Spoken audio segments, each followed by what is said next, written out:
हरे Krishna, Radhe Radhe friends. आने वाला है नया साल, साल 2026।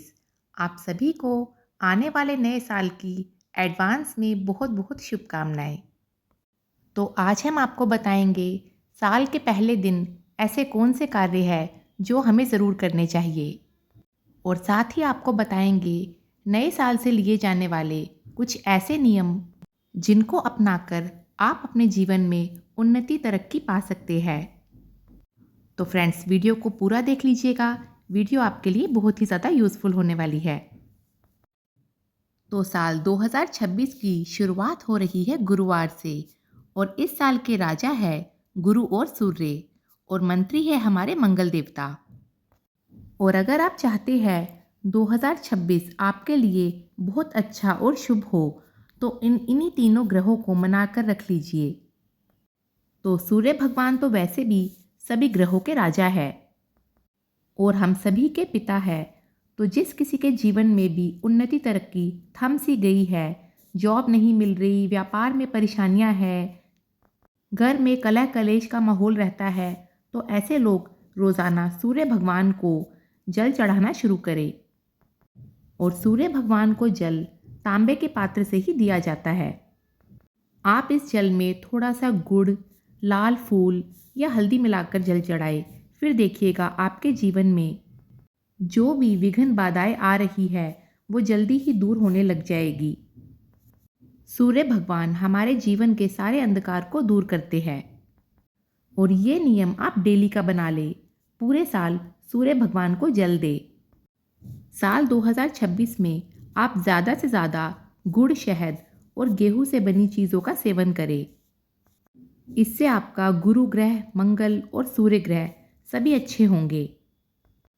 और सूर्य भगवान को जल देने से हमारे चेहरे का तेज बढ़ता है और हमारा ऑरा भी अच्छा होता है।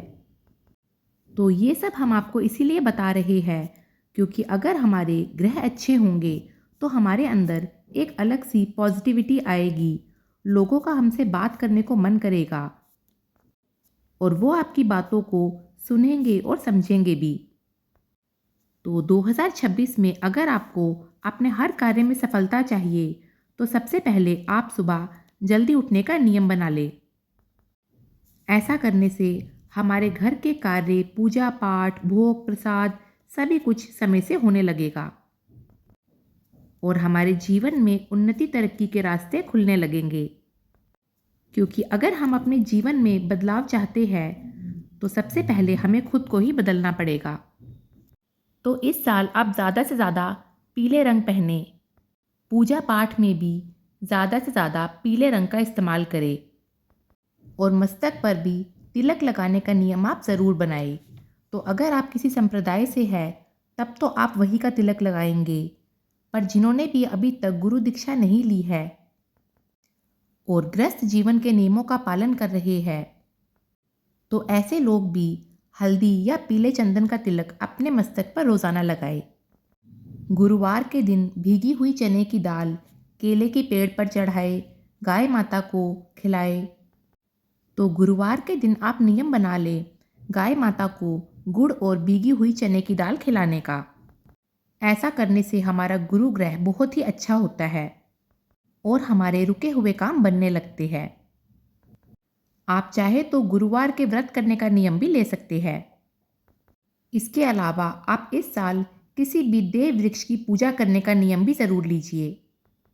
अपनी परेशानियां, दिक्कतें किसी से भी ना कहे, बस भगवान को पकड़ लीजिए। फिर देखना आपके जीवन में कैसे बदलाव आने लगेंगे। प्रभु पर भरोसा रखें, पर ऐसा नहीं होता कि हमने आज ही कोई नियम लिया और आज ही हमें अपने जीवन में बदलाव नज़र आ जाए। हर कार्य को होने में समय लगता है, बस आप अपना कर्म करते रहे। अपने जीवन में कुछ नियम बनाइए। पक्षियों को दाना डालने का, पहली रोटी गाय के लिए निकालने का, रोज़ाना तुलसी पर दीपदान करने का, घर की दहलीज पर और घर के मंदिर में सुबह शाम दीपक जलाने का, लौंग कपूर से आरती करने का, रोज़ाना घर में घंटी या शंख बजाने का, गंगा जल का छींटा लगाने का, हफ्ते में एक बार घर में हवन या अग्यारी करने का। तो इस प्रकार आप कोई भी नियम ले लीजिए, इन छोटे छोटे नियमों से हमारे जीवन में बदलाव आता है। साथ ही घर में नेगेटिविटी का प्रवेश नहीं होता और हमारे सभी कार्य बनने लगते हैं। और इसके अलावा आप ठाकुर जी की सेवा तो जैसे करते हैं उसमें कुछ ना कुछ एक नया नियम ज़रूर अपना लें। जैसे उन्हें सुलाने से पहले इत्र से मालिश करने का, जगाने के बाद गर्म जल या दूध की सेवा का, भोग की सेवा दिन में 3 से 4 बार देने का, अपने हाथों से कुछ वस्त्र बनाकर ठाकुर जी को पहनाने का, रोज़ाना उन्हें एक भजन सुनाने का, या जो भी आपको अपने हिसाब से ठीक लगता है, आप अपनी सेवा में कुछ ना कुछ नया करते रहे। और साल के पहले दिन घर की महिलाएं सुबह में सबसे जल्दी उठे, स्नान करके सूर्य भगवान को जल दे, तुलसी माता को जल दे, घर के मंदिर में गंगा जल का छींटा लगाए, घर की दहलीज को साफ करे और दीपक जलाए। हल्दी, रोली या चंदन से घर के मुख्य द्वार पर स्वास्तिक, ओम या कोई भी शुभ चिन्ह बनाए। परिवार के सभी सदस्य मिलकर घर के मंदिर में प्रेम पूर्वक पूजा करें और कुछ मीठा भोग आप इस दिन ज़रूर बनाएं।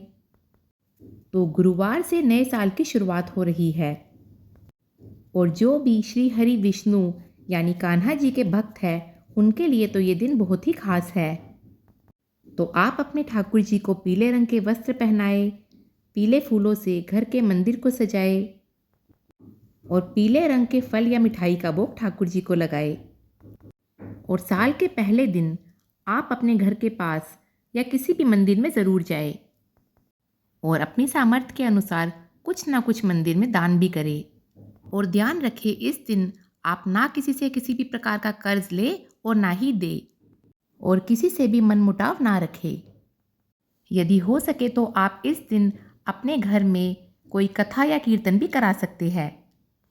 तो जैसे हम साल के पहले दिन की शुरुआत करते हैं वैसे ही हमारा पूरा साल जाता है। साल का पहला दिन किसी त्योहार से कम नहीं होता, इसीलिए खुश रहिए और सबको खुशियाँ बांटिए। किसी छोटी सी बात पर भी घर में कलह कलेश ना होने दे। और महिलाएं ध्यान रखें, गुरुवार के दिन से नए साल की शुरुआत हो रही है तो गुरुवार के दिन महिलाएं अपने बाल ना धोए।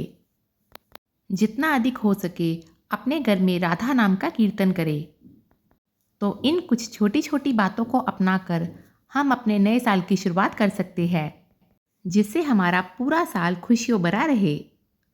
तो आई होप आपको ये जानकारी पसंद आई होगी और आने वाले नए साल की आप सभी भक्तों को एक बार फिर से ढेर सारी शुभकामनाएं।